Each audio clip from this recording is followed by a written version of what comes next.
Bonjour, je suis Alice Finot, spécialiste du 3000 mètres steeple en équipe de France.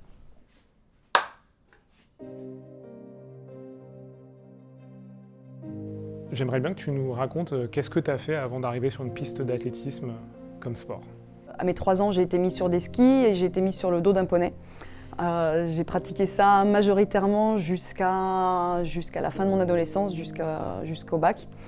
Je suis passée par beaucoup de sports, comme l'escalade, le golf, le basket, le hand, voilà, donc pas mal de sports co. Je suis passée par l'athlétisme parce que j'ai gagné les crosses du collège et un club m'a demandé de signer chez eux parce qu'ils voyaient du potentiel.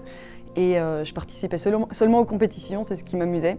L'entraînement, pas beaucoup à cette époque-là, et aujourd'hui, ma vie, c'est l'entraînement et c'est ce qui me fait me lever du lit. Ma première compétition équestre, la veille, je me souviens que je pleurais, j'avais énormément de stress et que je voulais pas y aller. Et ma mère m'a dit, c'est que du plaisir, si t'as pas envie d'y aller, on arrête tout et il n'y a pas de problème. Et en fait, à ce moment-là, il y a eu un déclic dans mon cerveau et j'ai vraiment compris que la compétition, c'était du plaisir. J'avais aucune envie d'arrêter et je pense que mon cerveau a intégré dès cet échange avec ma maman que toutes les compétitions que j'allais faire dans ma vie, c'était pour le kiff. J'aimais plus les sports co à cette époque-là et l'équitation. La compétition, on porte un dossard, un maillot, et donc on a un objet à te présenter dont tu pourras nous parler. Oh le gâche! Ah, excellent! Eh bien, voilà le premier club qui m'a recrutée donc, quand j'avais 13 ans, où en fait je ne portais que le maillot de compétition et très rarement les t-shirts d'entraînement comme je vous disais. Ah, c'est sympa, ça va bien avec le maillot de l'équipe de France.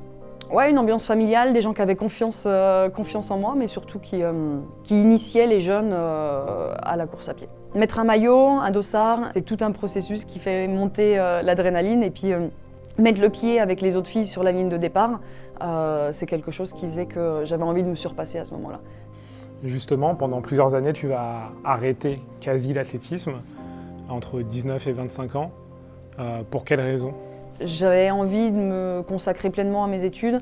Pendant cette époque-là, j'ai déménagé, je suis partie sur Paris, je suis rentrée en école d'ingénieur. Donc c'était très prenant et j'ai beaucoup voyagé. J'ai voyagé pendant cette période aux États-Unis, en Angleterre, en Allemagne et en Asie. Et on a encore un objet à te montrer. Ah! Ouais, Mickey. Parce que pendant mon stage ouvrier, le premier stage qu'on fait en école d'ingénieur, c'est pour découvrir le monde du travail et je suis partie travailler pendant 3 mois à Disneyland en Floride, chez Mickey. Je vendais des burgers dans un fast-food. J'ai pas peur de l'inconnu.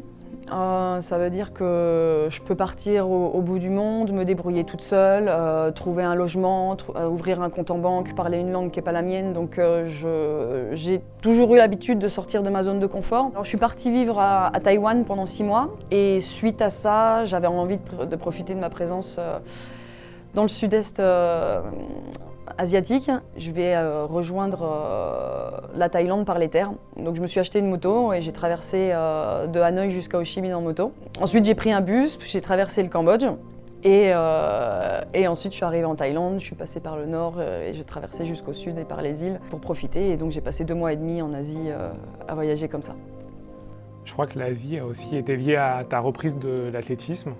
Dans quelles circonstances ? J'ai rencontré mon copain qui est espagnol via cet échange qu'on a fait à l'étranger.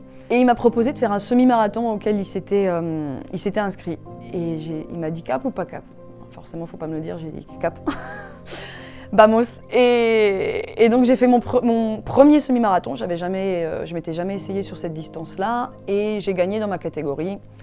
Pour un temps de 1h41. Ça m'a remis le pied à l'étrier, le pied dans les baskets. Et quand je suis rentrée en France après ce trip en Asie, j'ai re-signé dans un club pendant 1 an. Et ensuite, j'ai rejoint mon copain espagnol chez lui, parce que j'ai affectionné énormément sa région. Et donc, en le rejoignant, j'ai aussi signé dans un club en Espagne où je cours depuis maintenant 8 ans. J'ai toujours eu des objectifs un un peu plus exigeant, un peu plus ambitieux, mais toujours accessible. Et donc ça m'a permis depuis 2015, en fait, tous les ans de gravir différentes étapes. Et voilà, à partir de 2021, je pense qu'il y a vraiment un tournant qui a été pris au moment où je me professionnalise. Tu te retrouves à découvrir de nouvelles choses, par exemple les stages en altitude. Et on a du coup un petit message à te faire écouter sur ce sujet-là. L'histoire Sin Limites, ça commence. Action. C'était en octobre 2021.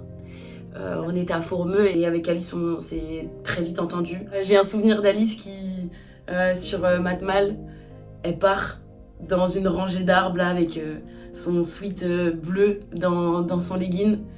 Et elle part déjà beaucoup trop vite pour que personne la suive. Et après, je lui avais dit, tu sais Alice, on est en altitude, tu devrais faire attention à tes allures. Voilà, j'avais commencé à lui donner des petits conseils athlétiques et en final, c'est un peu comme ça que ça a débuté. On a eu des liens assez forts très rapidement, on a gardé contact. Et voilà, je la considère comme une sœur spirituelle. J'ai besoin de ses conseils. Elle m'apporte beaucoup dans ma vie et je pense que c'est réciproque, enfin j'en suis sûre. Oh, c'est trop mignon. C'est Chachachou. C'est Charlotte Mouchet. C'est sœur spirituelle, mère spirituelle. Enfin, il y a un lien un peu plus fort que de l'amitié et de la rivalité aussi sur la piste. Donc, c'est pas facile forcément de le prendre toujours comme ça, mais je pense que nos rivales, c'est les personnes qui nous ressemblent le plus. On partage énormément de choses avec les athlètes. Et Charlotte, ouais, pour moi, c'est comme ma petite sœur. Qu'est-ce que t'as apporté l'athlétisme, justement, au-delà des chronos? J'aime sa simplicité, j'aime le fait que je peux voyager avec une paire de baskets et puis courir n'importe où, que je peux le partager avec du monde, que je peux le faire dans n'importe quel pays. Et puis qu'en tant que femme, j'ai de la légitimité à faire ce que je fais. Je pense que j'ai une grande aspiration dans ma vie, c'est mon père et ma mère. Ils vivent de leur passion. Et quand on vit de sa passion, forcément on fait les choses avec le cœur, on fait les choses bien, on s'investit, on compte pas ses heures. Et du coup, on finit toujours par triompher, en tout cas à atteindre ses objectifs personnels. On a encore une vidéo à te montrer.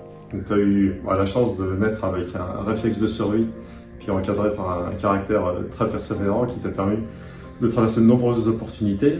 Tu es une grande sportive, tu l'as montré quand tu étais plus jeune à l'école et puis avec déjà un début de carrière sportive dans l'équitation qui t'avait valu à titre de champion de France. Tu as décidé de revenir à l'athlétisme et là tu es en train de poursuivre une carrière qui t'amène aux Jeux Olympiques. Donc c'est déjà plus qu'inespéré, mais je suis persuadé que ça va continuer. Donc je te souhaite bonne chance pour cette année. Évidemment, j'ai pas de questions à te poser parce qu'on a déjà tout partagé. Et puis pour toi comme pour moi, et tu sais pourquoi, 2024 sera une grande année. Je suis très fier de toi et puis on va passer de très bons moments ensemble avec toute la famille.